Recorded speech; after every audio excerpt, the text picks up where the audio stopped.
Welcome, everyone, to the All About Nothing podcast, kind of daily show. I am Barrett Gruber, host of the All About Nothing podcast with Zach King. You can find me across all social media at Barrett Gruber. With me is the host of the podcast, Black, White, and Blue in the South, with Dr. Jamil Brooks, Bill Kimler. Find him across all social media at Political Bill SC. If you want to participate in the show, you can chat with us online, YouTube, Twitch, or Facebook. You can find links at the top of our webpage, theallaboutnothing.com. Please follow and subscribe wherever you are hearing us. Let's get going. How's it going? Hello, Barrett Gruber. Hey, I enjoyed learning about the Polymarket from Yeah, your bonus episode this morning. a little 10-minute quick hit just to get you high enough to start your day. Right? It's kind of relaxing a little bit. Just have a nice little tidbit of a show for a change. So yeah, we released a little bonus episode this morning because we weren't able to record last weekend. But we had a leftover from our previous episode that didn't make it in the final cut. So we released that this morning about Polymarkets. It was interesting. I actually pulled up some of the Polymarket stuff just to see what people were betting on. Yeah. And What catches your eye? some of the politics stuff, like who Donald Trump's going to nominate for the chair. And I looked up Kevin Warsh and Judy Shelton, and I didn't know who these people were because those were two of the contenders, but they're like a whole list of people. Judy Shelton. I assume that when you picked the least interesting topic too. I mean, Yeah, I there's know. 100 interesting bets, but who's the Fed chair is the least interesting of them. Democratic presidential nominee for 2028, they've got betted That's on. good. Start getting some money in now. Yeah, presidential. Who's leading in now? So drill in on that and see who's leading in the betting market. Right now, Gavin Newsom is leading 32% over All right, pause. AOC at 8%. I was going to try to guess who number 2 was. Well, guess who number 3 is? Well, it's Here's- not Gavin Newsom or AOC. Here's a hint. I have said their name repeatedly as who I think is going to be the potential nominee. Oh, Zach King. Okay. Yeah. I can see it. Josh Shapiro is Josh Shapiro. That's who current governor of Pennsylvania. I have never heard you mention his name once, but you go with that theory of yours. That's not fair. So hey, I got a technical question to ask you after you're done talking about Polymarkets. I'm done talking about Polymarkets. Oh, I thought actually what was more interesting was how the Trump family is embedded in that Polymarket scheme. Oh yeah. Yeah. You know, how it was banned in the US. Then this French guy made like $1 million bet on Trump before the election. Trump wins, and what you know it, by January, those restrictions on Polymarket in the US were eased, and Donald Trump Jr. became a stakeholder. It's just all so corrupt and foul. It's interesting how those things happen coincidentally, you know? Or people are making money off of Maduro's kidnapping out of Venezuela. Somebody made a couple $100,000 off of that. Like $400,000. But if you listen to the show, you talk about, and I'm not going to give it away, but you talk about actually what happened in the aftermath of the effect of that potential, that actual bet. No, I found it to be completely interesting, and I started looking into some of these. And I was like, I could drop $20 on something like this. Of course, could or would. Are you going potentially? Maybe. I don't know. If I see one that I think that I have some insight into, that your life is so boring, you're going to now drop some of your money on national events to see if you can play the market, just to make life interesting for you. What? Like you're so bored that you had to put a Bluebeard a bet on a football game because the football game itself wasn't exciting. Two football games. 2 football games.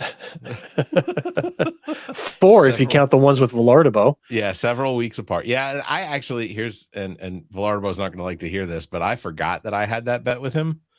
The same bet as with Zach. If I had lost, if Tampa had beaten the Falcons twice, I would have had to put on Villardo's jersey and taken a profile picture.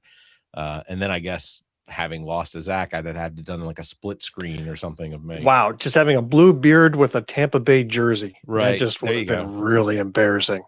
Hey, I want to shift topics real quick. So I came into a little bit of money this week, got an unexpected small bonus, nothing that's going to save me from disaster, but a little bit of spending money. and I want to upgrade my podcast equipment. Okay. Like I want better mics. I want a mic stand. I want video cameras now, like Oh, not just the webcam that I'm using and then having to split on my own. I'd like to get like multiple angled cams in play. whoa. Like I want to go a little more higher quality. So Like I you're want to push it to talking, the next level. so you're talking multiple camera views. I Yeah. assume for you and Jamel, we're talking probably 3. So one of the both of you, and then one And of then each one of the you. guests. And then one of the guests. Yeah. We don't need one of both of us. Okay. Just one focused on each of us directly, and then a third one for a guest. Okay. Yeah. I mean, there are splitters that will take USB as far as the camera input. And then literally if you're recording to one file while you're recording, you would just have to pay attention to which camera view it's on. You'd have to hit, No. attention to.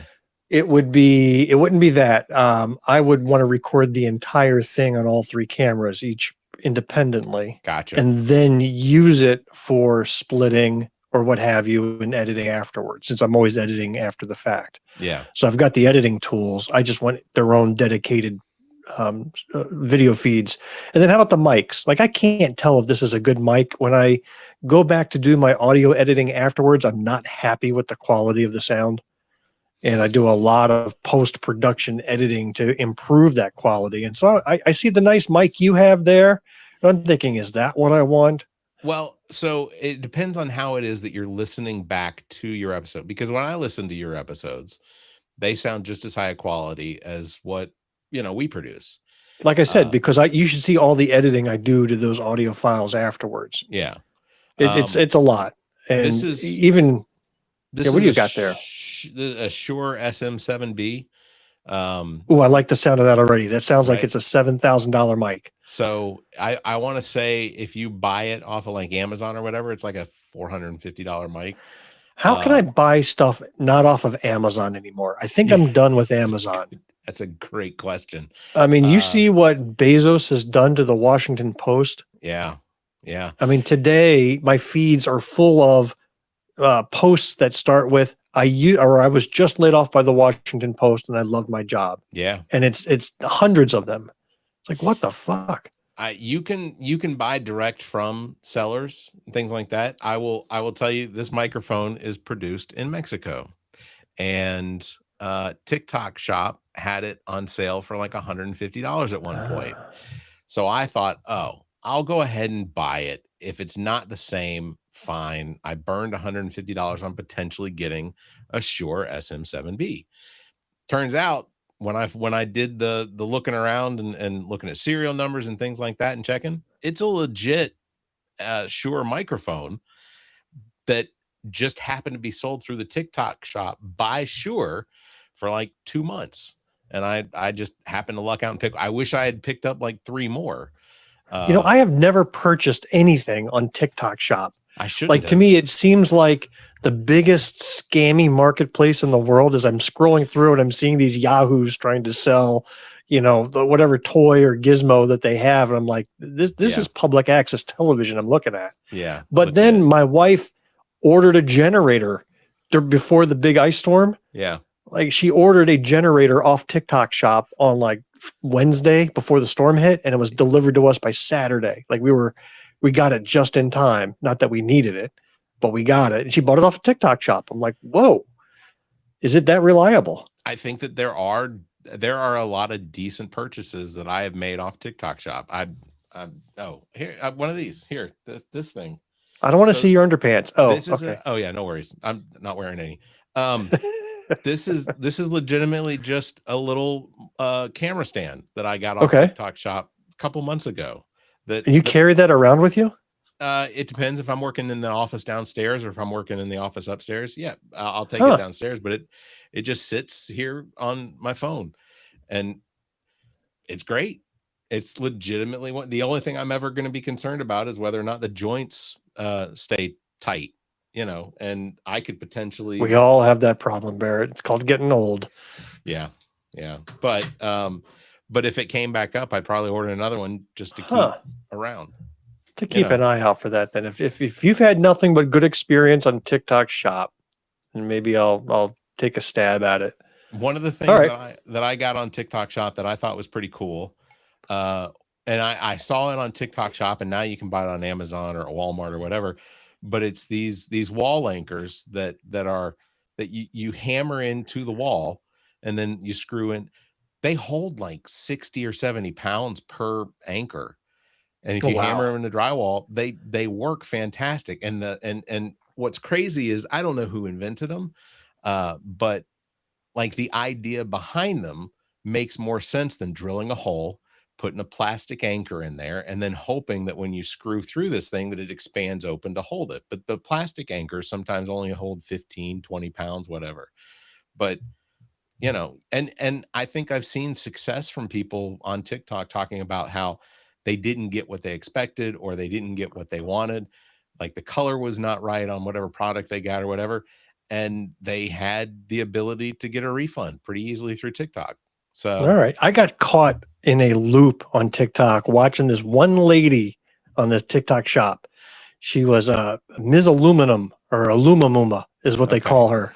She's a rotund Chinese woman selling single unit or single person homes, those tiny homes. Yeah. And she has like hundreds of videos, but she's from China selling these little Chinese houses, saying we ship anywhere. She doesn't speak a lick of English. So she's reading phonetically the entire ad, and it's awesome. It's hilarious. Awesome. She's like, this is aluminum house.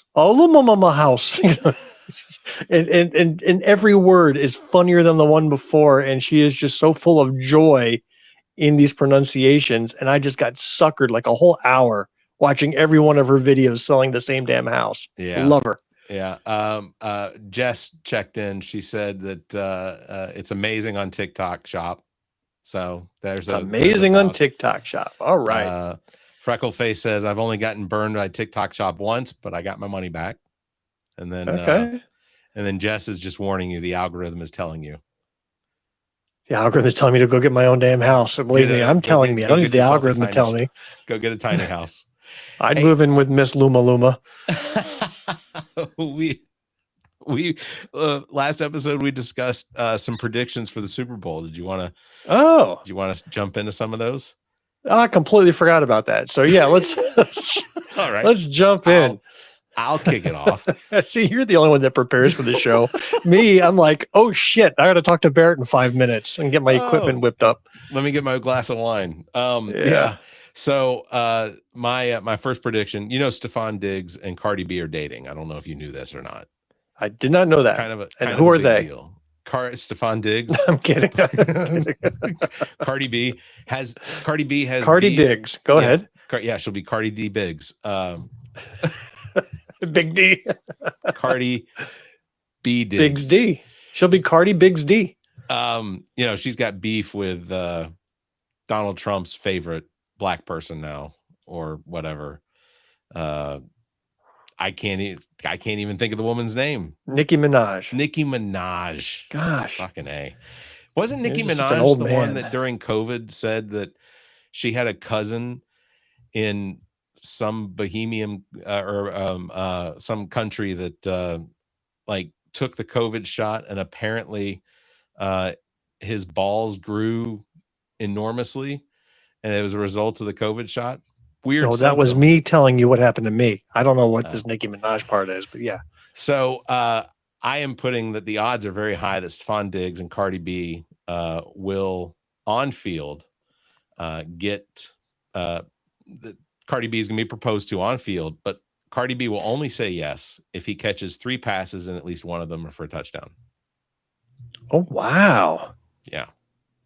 That's a lot of conditions for that bet to come true. That's right. If, however, he does not catch 3, like if he does it after 2 passes, bet's off, right? Yeah. Oh. No. At least one has to be a touchdown. But okay, sure, I understand what you're saying. But if he doesn't get 3 passes and doesn't get to propose to her on the field, then she is going to propose to the New England mascot. I'm assuming his name is Racist Rob or something. I don't know.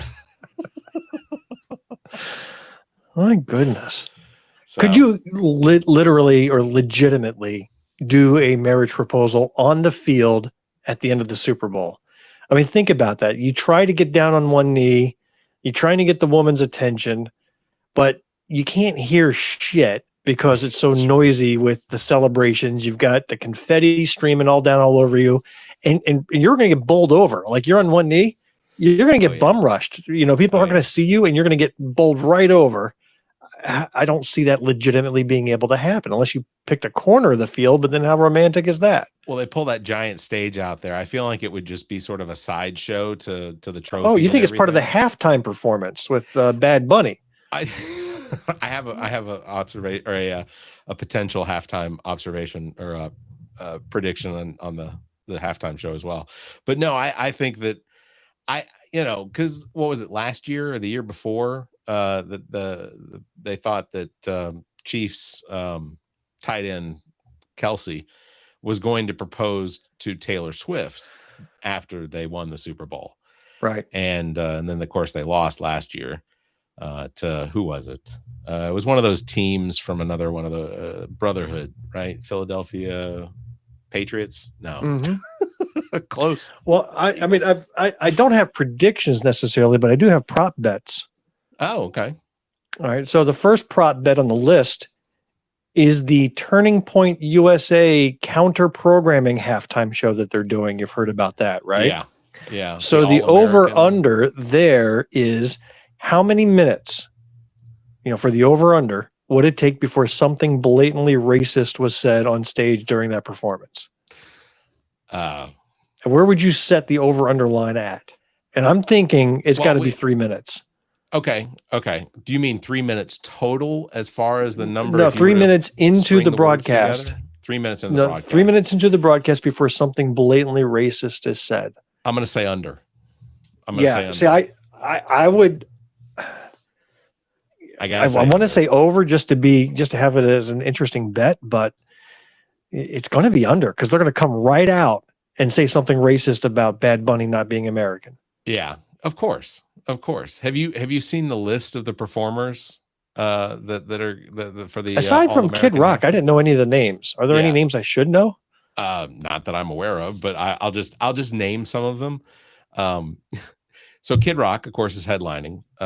Who Kid Rock, has had a fairly diverse career. He went from white rapper to white, I don't know, Budweiser shooter. Lee Bryce, never heard of Lee Bryce. Brantley Gilbert, Gabby Barrett. These are people I've never remotely heard of. Of course, apparently Gabby Barrett was recognized as the 2021 ACM New Female Artist of the Year. These all sound like names that would be on a school board banning books. Yeah, 100%. You could hear them as like members of the Moms for Liberty or something like that. Yeah, we don't want no woke books in our library. Yeah, teaching history and facts and shit. Let's see who else they have. The names, none of the names I've ever heard of. So I'm curious as to how Turning Point came up with these people, because if it was the 2021 ACM potential female artist. Well, first they plan the Super Bowl halftime, almost a year in advance. I mean, I know they announced Bad Bunny at some point, but you knew it was locked in months prior. Oh, right. Before they announced it. Here, they didn't even begin with this idea until Bad Bunny was announced. So they're whipping up this concert in a matter of 2 months.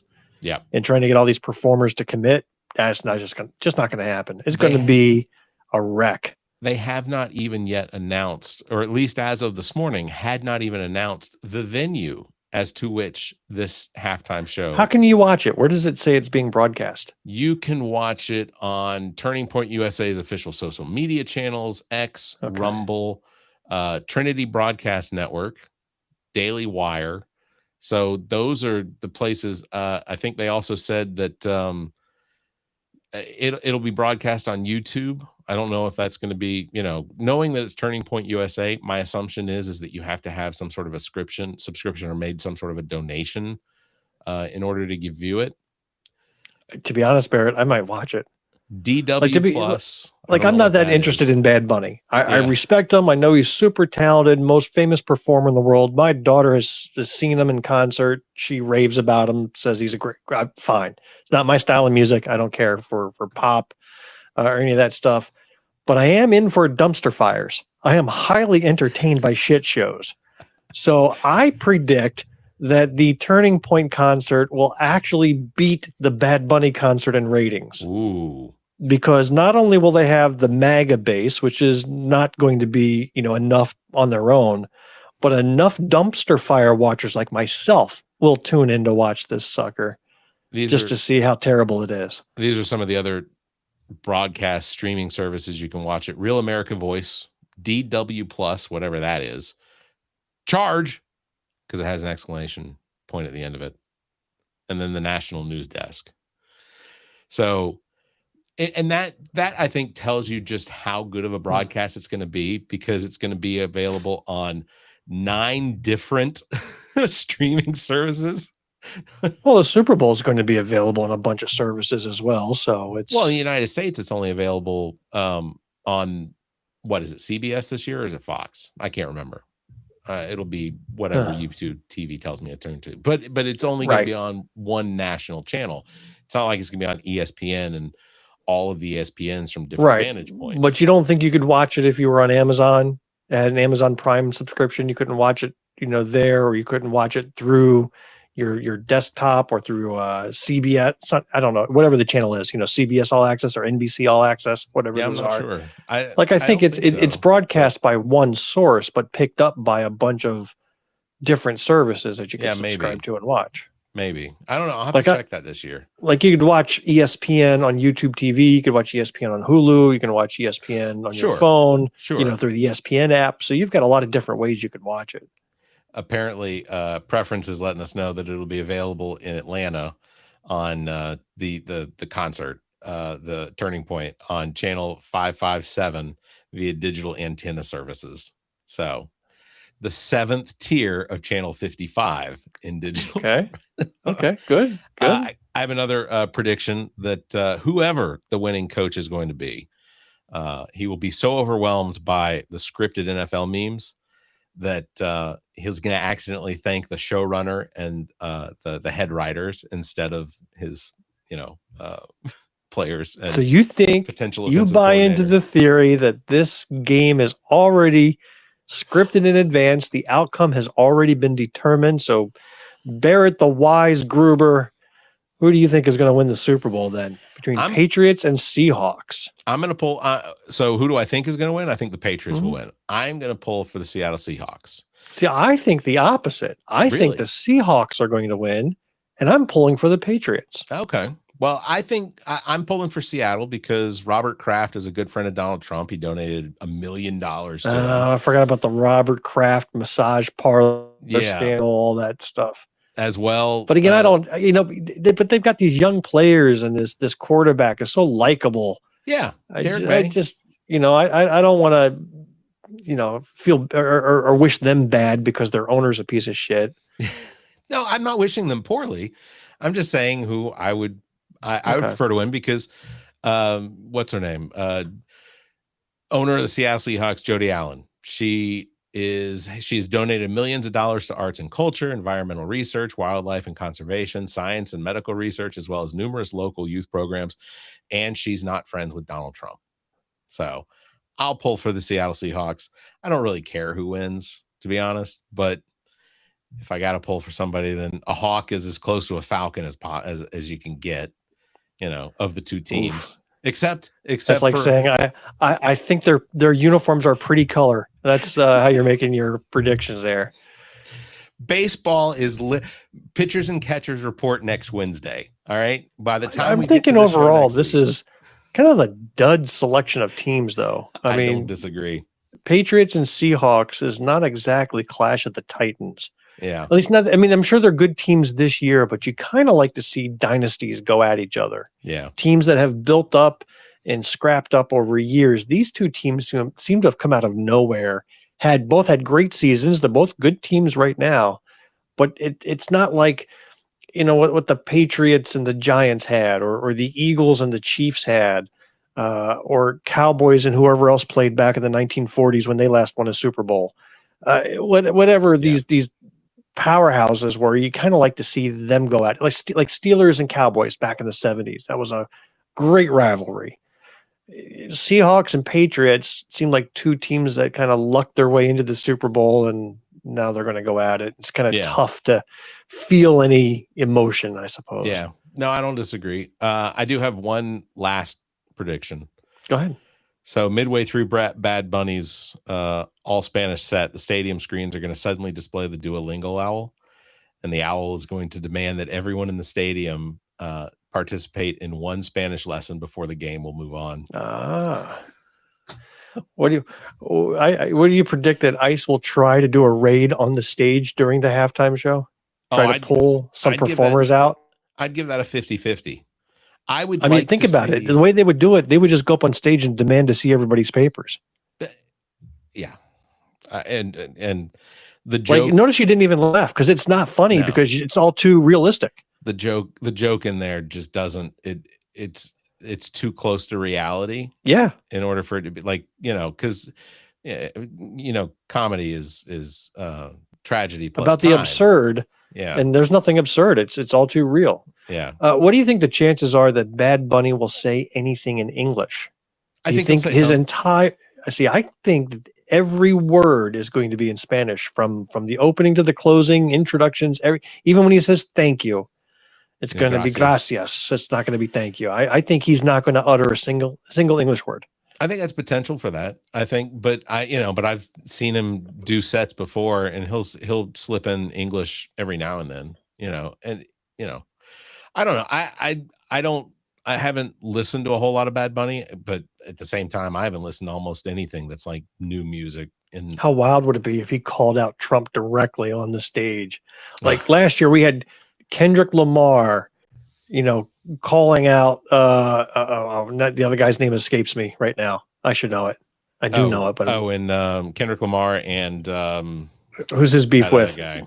Shit. Drake? No. Yes, Drake.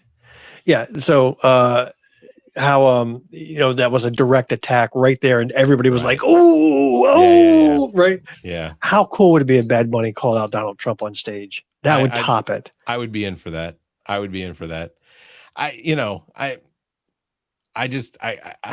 I'm not super excited about the Super Bowl this year because, again, like you were saying, it's two teams that I like. Drake May a lot. I think he's fun to watch. I think he's extremely talented because he plays for the New England Patriots, and how Robert Kraft and that group management team tend to seem to control that team. Does Drake May get burned out because they want championships?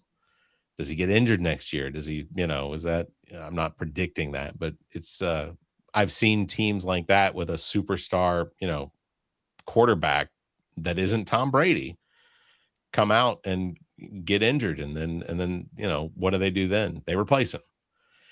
So, but it's a Super Bowl will be a Super Bowl. My hope is that no one does, or they don't have 100% participation in the Duolingo Spanish requirement, and that the game ends at halftime and I get to go to bed at a normal hour because I think it's a 6:30 start, but kickoff's probably not till what, 7:10. I don't know. They make these games go so long because they stick in so many commercials. Are there any commercials you're looking forward to, or anyone that you think will do? No, but I know we're going to be getting Jesus commercials slammed in our face during the Super Bowl. Yeah. That's been the new trend. It used to be that .coms would blow their entire wad of money, their entire bank accounts on a commercial, and put the entire hopes of their company on a single Super Bowl commercial, and they were somewhat entertaining. But now that they've all gone bust and they're scrambling for advertisers, now you got rich evangelical organizations who are dropping money for Super Bowl commercials. Yeah. Last year's Super Bowl, as much as I loved watching my Eagles rout the Chiefs, I think it had political commercials on it. Yeah. Right. I mean, and they were not fun to watch. If Fact. So I will say that my favorite commercial from, I think it was the 2022 Super Bowl, was the FTX investment, or what was it, Bitcoin or some sort of commercial, but had Larry David in it. and then what was it, a year later, that the guy that was the CEO or the head of FTX exiles himself from the United States in order not to face prosecution because the whole thing was a scam. Chef's kiss. I mean, come on. The only thing I know about the commercials is that Marvel is not having any of their commercials this year. They're no reveal, no trailers, nothing. There were predictions that we would at least see a Spider-Man trailer this year. Nothing. That's the article that I saw, that Marvel is taking a pass on the Super Bowl this year. Maybe because they recognize that it's just not going to be a great it's not going to be a very highly watched Super Bowl. Maybe that, or, isn't Avengers Doomsday kind of the most anticipated movie of this year anyway? Sure. A Spider-Man 4 will already get all the recognition and marketing it needs anyhow. Yeah. I just don't know that they saw that there was any ROI in a Super Bowl ad. I am also excited about Supergirl. I am oddly not. I saw that trailer and I was like, this is dumber than Superman. But did you did you like the James Gunn Guardians of the Galaxy movies at all? I really did. I think that this is, and I found that Superman was so not Guardians of the Galaxy. Yeah, agreed. And this Supergirl could have been a made-for-TV show. Could have been. Well, I'll just say, I think what I get just watching the trailer, it has a lot of that Guardians of the Galaxy vibe to it. So that's what had Guardians of the Galaxy vibe was the shoot, what would I had the name and then it just dropped out of my head just as I was about to say it. We're so old. It was another collaborative. It was it was another kind of a miscellaneous people with superpower movie. They were all ex-prisoners released to go. Suicide Squad. Yeah, Suicide Squad. And not the one with Harley Quinn, and Will Smith, but the other one that James Gunn did. That was a lot more entertaining. Idris Elba, yes, that was Peacemaker. Was Idris Elba in it? Yeah, Idris Elba was in it. John Cena was in it. Yeah. That one. That was a great movie. I agree. The polka dot guy. I loved him. I loved it. Like everything about that. Like to me, that had a Guardians of the Galaxy feel to it. It was, and you're right. I think, but there's a grittiness to what James Gunn when he directs that I think that one was missing. But I don't know. I have hope for it. I know. I think James Gunn, and this is why Guardians worked well, is that even though you had all these misfits, each of those characters were so well fleshed out. Oh, yeah. They were ripe with emotion. You felt it. I mean, even the stupid Rocky Raccoon there. I mean, he like that third movie, you were shedding a tear at the end. Yeah. I mean, they captured this CGI character perfectly. The second movie, when the blue guy passed. Spoilers, yes, but like, well, you didn't say which blue guy. There's a lot of blue guys. I can't remember his name. I can't remember any of these characters' names. But when he died, when they did the fireworks in space, all of the group, dude, shed a tear. When Rocky Balboa was there as like the head of that gang. Yeah. I mean, great movies. Sylvester Stallone, and I didn't catch any of that emotion. There was no emotional development of any character in the Superman film. Fair. There was nothing. Agreed. I completely agree. I don't disagree. It was a pure popcorn film lifted right off the page, but it just didn't land. Yeah, I think the one takeaway that I got from the Superman movie, which I can't remember what it was actually called unless it was just Superman, was that the American healthcare system in the DC universe apparently is as bad as the one that we have here, because his inept parents, clearly dementiated or on the verge of Alzheimer's, were having to live alone, and that Superman, Clark Kent, had abandoned Ma and Pa Kent, and clearly their wits are not there anymore, so they're just surviving on their own. It's clearly an indication just how terrible our that's dark. That's dark. I think everyone who watched Superman asked themselves, is Pa Kent okay? I know you asked it, and you're still asking it to this day. And until they do his funeral and autopsy, I will continue to ask it. I think before we offend any more DC comic fans. Do you normally do an autopsy after a funeral? I'm trying to understand the sequence of things in your mind. I'm going to say yes. Open casket autopsy. All right. Well, go Hawks, go Pats, and we'll see how it lands come Monday. That sounds good. All right. That's going to wrap it up for this episode. Big thanks to everybody for watching. Thanks for listening. Don't forget, you can follow Bill here at Political Bill SC and follow the Black, White, and the Blue in the South podcast, because you're putting out episodes again in 2026. And we got an interesting recording session. I'll be recording live from an anti-ICE protest on Saturday. This Saturday. Yeah, so that should be pretty interesting. With candidate Bruce, right? Catherine Fleming Bruce. Yeah. So that'll be exciting. She's that'll drop next Wednesday. Okay. And then we've got another episode coming out the following Wednesday that'll get us back on track. Okay, very good. Follow them. Just go to bigmediallc.com. You can find links to all of the Black, White, and Blue in the South. Follow me across all social media at Barrett Gruber, the All About Nothing. We got an offer for somebody to buy our show. Did you? You got one too? Yeah. I hear that's the thing. Every show wants to be bought out. There is. I will just say, there's a price for everything. When Zach and I came up with the name for what the pod was, that was actually one of my thoughts, was how great of a name is that someone might one day come along and be interested in buying it. So I have had a couple conversations so far, and there might be the potential that no longer is under the Big Media umbrella if we sell that off. No, what I don't get is that I bet you there's already other podcasts out there with the same name. Potentially. Like the names don't get copyrighted. Nope. And so why would there be any incentive to purchase it? And I'm not telling anyone to go look, but there are at least two.